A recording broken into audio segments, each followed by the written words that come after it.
मैं आज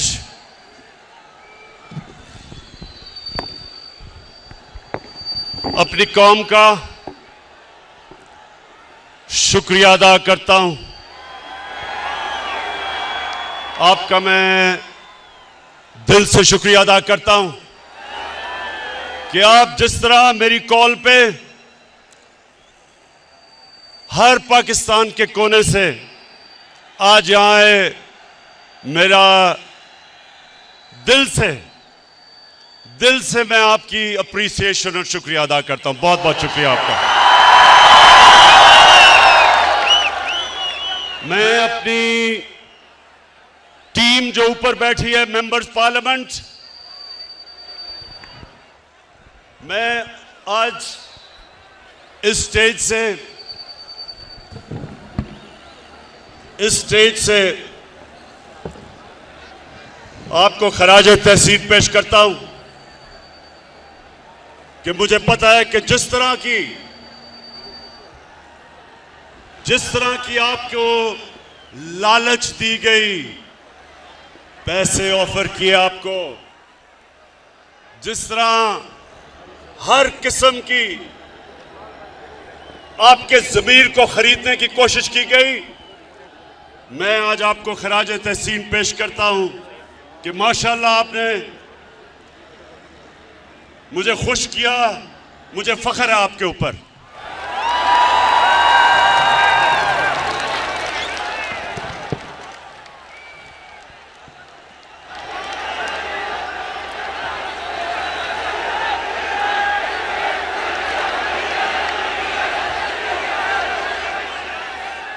मैं थोड़ी अब खामोशी, क्योंकि मैंने आज आपसे बड़ी अहम बातें करनी है। इतना कई लोग दूर दूर से मेरे पास आए हैं, तो मैं चाहता हूं कि आज आप बड़ी खामोशी से मुझे सुने, क्योंकि मैंने अपनी दिल की आपसे बातें करनी है।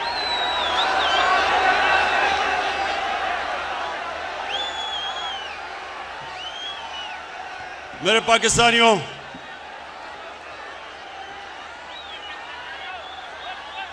मेरे अजीम बाशऊर पाकिस्तानियों,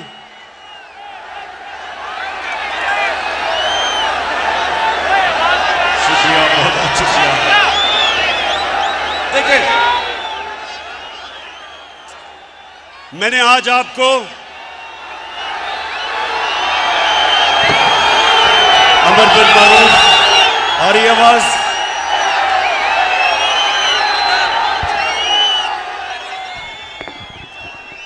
मैंने अमर बिन मारूफ पे आपको जो दावत दी, उसका क्या मतलब था कि पाकिस्तानियों ये याद रखें कि हमारा मुल्क एक नजरिए के तहत बना था, और वो नजरिया जो पाकिस्तान का था वो एक इस्लामी फलाई रियासत थी, जो कि मदीना के असूलों के ऊपर खड़ा करना था हमने। तो मेरे से लोग पूछते हैं, इमरान खान तुम दीन की इतनी बातें क्यों करते हो? मेरे से लोग पूछते हैं कि आप दीन को सियासत के लिए क्यों इस्तेमाल करते हैं? तो मैं आज आपको सबके सामने पहले ये जो मेरे दिल की बात है वो ये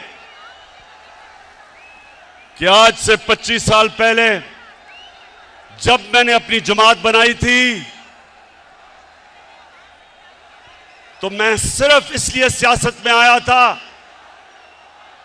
कि हम जो नजरिया पाकिस्तान,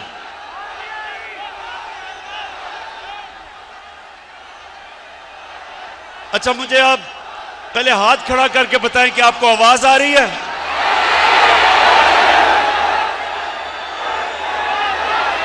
सबको आवाज आ रही है? उधर नहीं आ रही?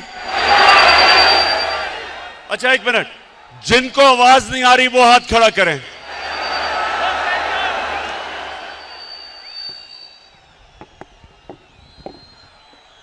फैसल, ये चेक करो इसका क्या मसला है, वहां नहीं आ रही आवाज उनको।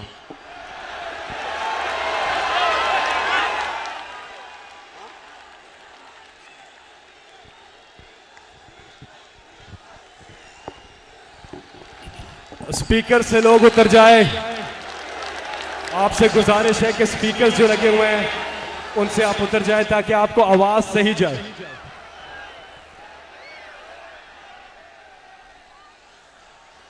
अच्छा, आप चेक करो, आवाज आ रही है आपको? नहीं, जिधर आवाज नहीं आ रही उधर हाथ खड़ा करके बताएं। उधर नहीं आ रही। अच्छा, मेरी बात सुने। मसला ये हुआ है कि इतना बड़ा जलसा हो गया कि सारे जो हमने इंतजामात किए हुए थे, ना वो लाइटें जल रही और ना आवाज आ रही है, तो थोड़ी देर आपको सब्र करना पड़ेगा। ये ठीक कर रहे हैं सिस्टम की आपको आवाज आए। लेकिन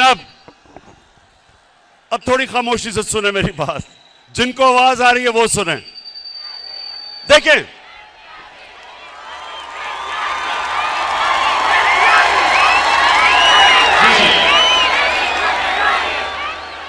मेरे पाकिस्तानियों, जब मैंने सियासत शुरू की तो मेरा एक मकसद था कि मेरा मुल्क जिस नजरिए के तहत बना था, आ गई आवाज? हाथ खड़ा करके बताएं, आवाज आ गई है? नहीं तो तुमने इतनी मेरी अहम तकरीर आज मिस कर देनी थी।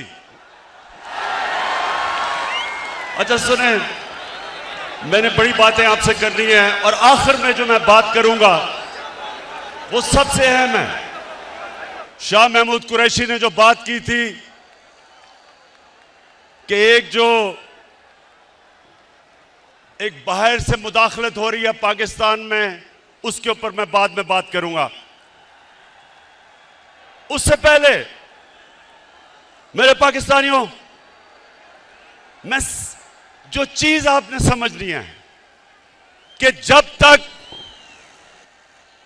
हम अपने नजरिए पे नहीं खड़े होंगे पाकिस्तान कौम नहीं बनेंगे। हमें लोगों का हजूम होगा। कौम नजरिए पे बनती है और वो नजरिया क्या था? पाकिस्तान का नजरिया क्या है? कितने लोगों को पता है कि ये किस नजरिए के तहत बनी थी? मैं आपके सामने आज ये वाज़ेह करता हूं कि मुझे भी बड़ी देर तक पाकिस्तान का नजरिया नहीं पता था। मुझे पता कैसे चला? 18 साल की उम्र में बाहर गया, यूनिवर्सिटी बाहर पढ़ी, फिर मैं क्रिकेट खेलता था, आधा साल दुनिया में बाहर फिरता था। तो मैं जो पाकिस्तान के नजरिए पे आया हूं, मेरे पाकिस्तानियों, अपने जाती तजर्बे के ऊपर। और वो क्या था? जैसे जैसे मुझे दीन की समझ आनी शुरू हुई तो मुझे एक चीज मेरे ज़हन पे आई कि जो अल्लाह मुसलमानों को कहता है, जो हमारे नबी सल्लल्लाहु अलैहि वसल्लम ने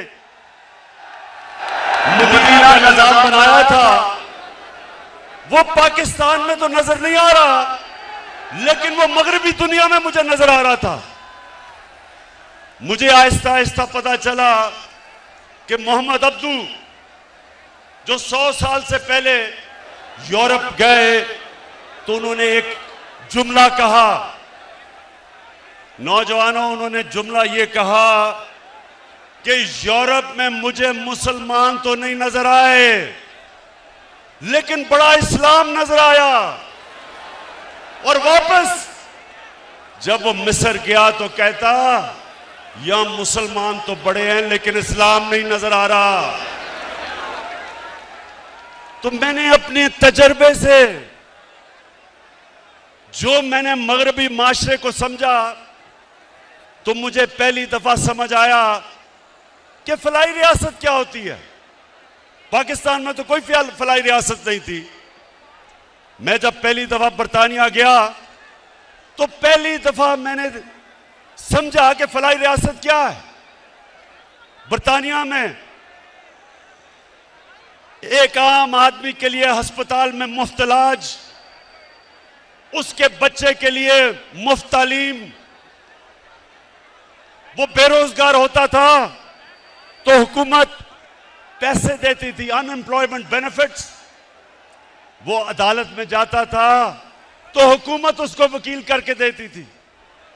ये पहली दफा हमने देखा। और यही मेरे नबी सल्लल्लाहु अलैहि वसल्लम ने मदीना की रियासत में दुनिया की तारीख की पहली फलाई रियासत बनाई थी, जिधर पहली दफा रियासत ने जिम्मेदारी ली थी अपने बेवों की, यतीमों की, गरीबों की, बूढ़ों की, मजदूरों की। ये पहली दफा मुसलमानों की रियासत में ये चीज आई थी।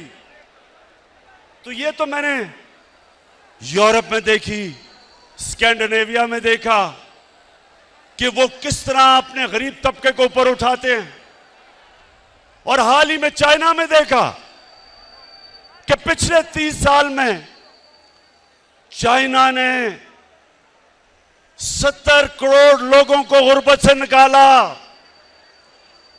ये वो हमारे नबी सल्लल्लाहु अलैहि वसल्लम के जो अहकामात थे उन पे चल रहे हैं। पाकिस्तानियों, ये याद रखें कि हमारे नबी सल्लल्लाहु अलैहि वसल्लम रहमतुल आलमीन थे। हमारा जो खुदा है वो रब्बुल आलमीन है, सब इंसानों के वो खुदा हैं। और हमारे नबी सब इंसानों के लिए रहमत बन के आए। इसका मतलब क्या कि जो भी इंसानी माशरा उनके अहकामात पे चलेगा, अल्लाह की बरकत आएगी, वहां उस माशरे पे अल्लाह की नेमतें आएंगी। जब कुरान में अल्लाह कहता है कि नबी के रास्ते पे चलो, तो हमारी बेहतरी के लिए कहता है, क्योंकि जो मदीना की रियासत पे अल्लाह की नेमतें और बरकतें आई, देखते देखते एक रियासत, एक लोग जिनकी कोई हैसियत नहीं थी, दुनिया की उन्होंने इमामत की, वर्ल्ड लीडर्स बने। सदियों तक मुसलमानों ने दुनिया को लीडरशिप दी। तो वो क्या, जब आप नजरिया पाकिस्तान की बात करते हैं तो वो क्या चीजें हैं? सबसे पहले कि एक रियासत में रहम हो, एहसास हो अपने कमजोर तबके का, इंसानियत हो। तो उस रास्ते पे मेरे पाकिस्तानियों, मुझे बड़ा फख्र है कि हम निकल चुके हैं।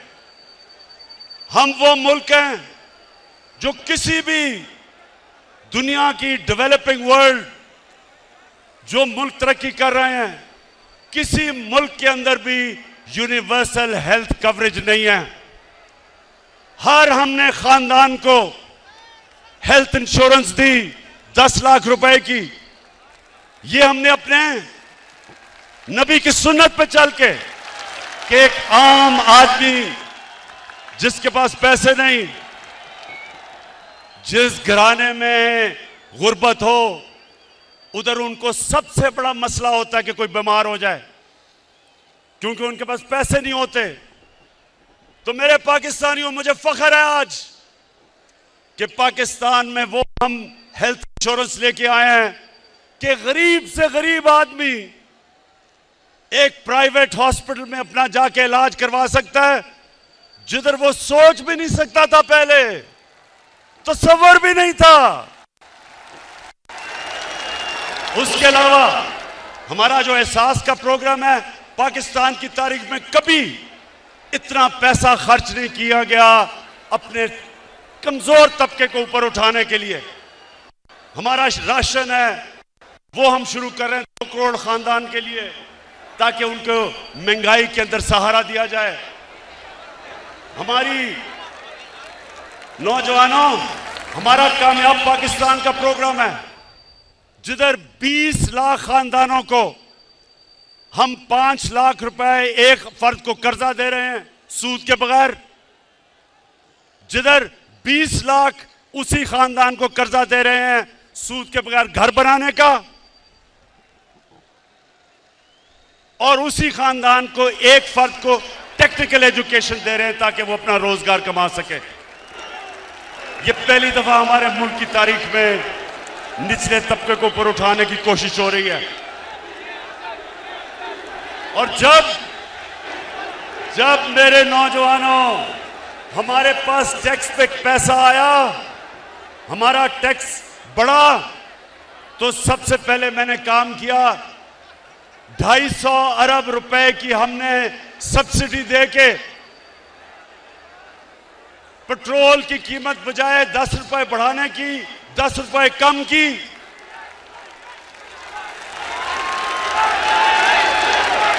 फजल रहमान की कीमत बढ़ाने 10 रुपए कम की।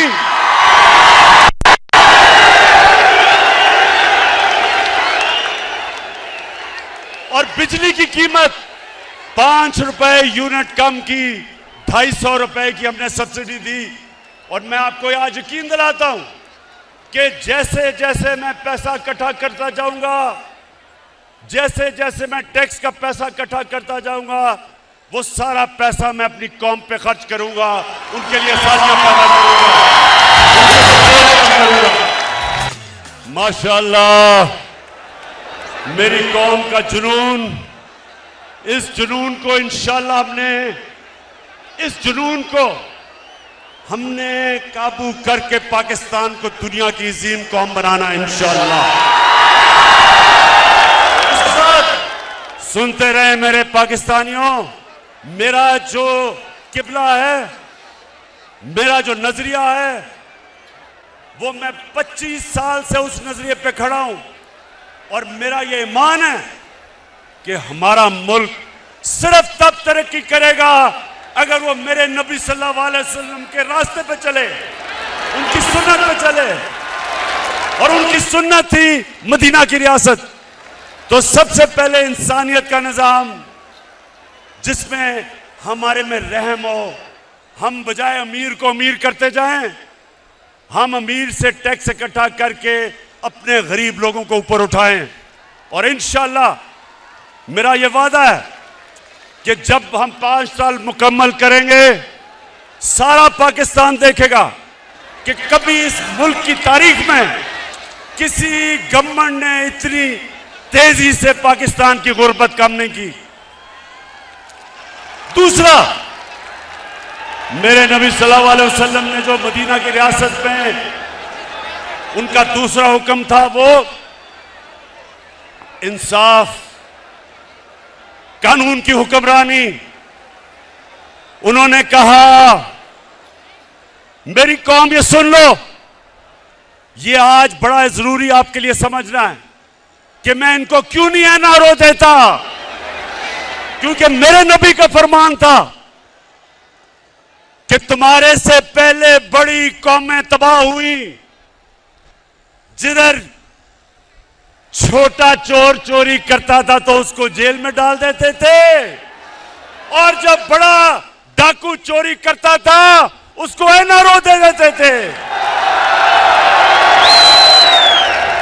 ये मेरे पाकिस्तानियों, ये सिर्फ पाकिस्तान की बदकिस्मती नहीं, ये सारी दुनिया में डेवलपिंग वर्ल्ड, गरीब मुल्कों की सबकी ये बदकिस्मती है। कोई भी गरीब मुल्क इसलिए गरीब नहीं कि उसमें वसाइल की कमी है, वो गरीब इसलिए होता है कि उसके ताकतवर डाकुओं को उनका कानून का निजाम नहीं पकड़ सकता। जिसको व्हाइट कॉलर क्राइम कहते हैं, उनको वो नहीं पकड़ते, उनको एनआरओ देते हैं। वो बड़े डाकू जो पैसा चोरी करके गरीब मुल्कों से चोरी करके ऑफशोर अकाउंट्स, बड़े बड़े महलात, लंदन में महलात, ये जो लेते हैं, ये तबाह करते हैं मुल्क को। छोटा चोर मुल्क को तबाह नहीं करता, बड़ा डाकू मुल्क को तबाह करता है। जिस तरह के ये 3 स्टूजेस, ये 3 चूहे, ये जो इकट्ठे हुए हैं 30 साल से मुल्क को लूट रहे हैं। ये 30 साल से ये इस मुल्क का खून चूस रहे हैं। इनकी अरबों अरबों डॉलर्स, रुपए की नहीं, इनकी डॉलर्स की प्रॉपर्टीज बाहर पड़ी हैं, इनके ऑफशोर बैंक अकाउंट्स हैं। और ये सारा ड्रामा हो रहा है कि किसी तरह जनरल मुशर्रफ की तरह इमरान खान घुटने टेक के इन सबको एनआरओ दे दे। ये सारा ड्रामा है। पहले दिन से ब्लैकमेल करने की कोशिश है। जब मौका मिलता है हुकूमत को गिराने की सिर्फ एक वजह से कोशिश करते हैं कि जनाब हम कोई खास अल्लाह के मखलूक हैं, हम चोरी करें, डाका मारें, इनको कोई खास ऐसी मखलूक है कि इनको सब कुछ माफ हो जाना चाहिए। और जनरल मुशर्रफ ने जो इस कौम पे जुल्म किया, इनके प्रेशर में आके अपनी कुर्सी बचाने के लिए, अपनी गवर्नमेंट बचाने के लिए उसने इस मुल्क के ऊपर जो जुर्म किया, इन चोरों को एनआरओ दिया, उसकी वजह से लूट मार हुई 10 साल। आज जो हम बोझ उठा रहे हैं, हम जो इनके लिए हुए कर्जों की किस्तें अदा करने पे जो हम बोझ उठा रहे हैं, वो सिर्फ और सिर्फ इसलिए कि जनरल मुशर्रफ ने अपनी हुकूमत बचाने के लिए इनको एनआरओ दिया। तो ये तैयार हो जाए नौजवानों, इमरान खान जो मर्जी ये कर ले, हुकूमत जाती है जाए, जान जाती है जाए, कभी इनको माफ नहीं करूंगा।